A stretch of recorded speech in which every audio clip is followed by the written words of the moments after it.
আগুন ধরেছে সে আমাদের টিম এখানে। ভূমিকম্প কিংবা অগ্নিকাণ্ড, হঠাৎ কোনো দুর্যোগে কিভাবে নিজেকে রক্ষা করবেন আর কিভাবে দ্রুত উদ্ধার করা হয় দুর্ঘটনায় আটকে পড়াদের, এসব বিষয়ে সচেতনতা বাড়াতে পঞ্চগড়ে পালিত হয়েছে জাতীয় দুর্যোগ প্রস্তুতি দিবস।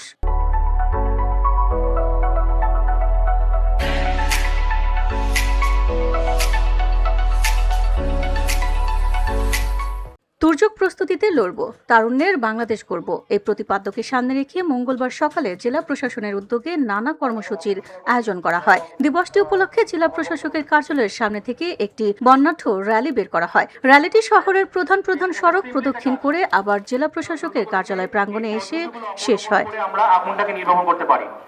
র্যালিতে জেলা প্রশাসনের কর্মকর্তা কর্মচারী, ফায়ার সার্ভিস ও সিভিল ডিফেন্সের সদস্য, বিভিন্ন সরকারি দপ্তরের প্রতিনিধি, স্বেচ্ছাসেবী সংগঠন সহ নানা শ্রেণী পেশার মানুষ অংশ নেন। আমাদের বাংলাদেশ একটি প্রাকৃতিক দুর্যোগের দেশ হিসেবে পরিচিত ছিল। বিভিন্ন ধরনের দুর্যোগে আমরা বিভিন্ন সময় আক্রান্ত হয়ে থাকি, কিন্তু দুর্যোগ ব্যবস্থাপনায় আমাদের বাংলাদেশের এই যে দক্ষতা, সেটা আন্তর্জাতিক পরিমণ্ডলে প্রশংসিত। তো আজকে আমরা দেখলাম যে ছোট ছোট দুর্ঘটনা প্রাথমিকভাবে কিভাবে নিরূপণ করা যায়, এরকম একটি মহড়া আমরা দেখেছি। আমার মনে হয়েছে আজকের এই মহড়া প্রদর্শনীর মাধ্যমে আমাদের যারা এখানে উপস্থিত ছাত্রছাত্রী থেকে শুরু করে সাধারণ মানুষ ছিলেন, তারা এটা থেকে উপকৃত হবে।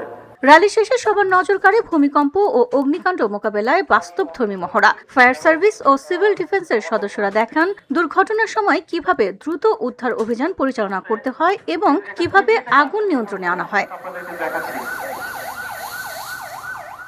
উপস্থিত মানুষ আগ্রহ ভরে মহড়াটি প্রদক্ষিণ করেন। এ সময় পঞ্চগড়ের ভারপ্রাপ্ত জেলা প্রশাসক সুমন চন্দ্র দাস বলেন, দুর্যোগ মোকাবেলায় সচেতনতা ও প্রস্তুতি অত্যন্ত গুরুত্বপূর্ণ। নিয়মিত মহড়া ও প্রশিক্ষণের মাধ্যমে সাধারণ মানুষকে সচেতন করা গেলে ক্ষয়ক্ষতি অনেকাংশে কমিয়ে আনা সম্ভব।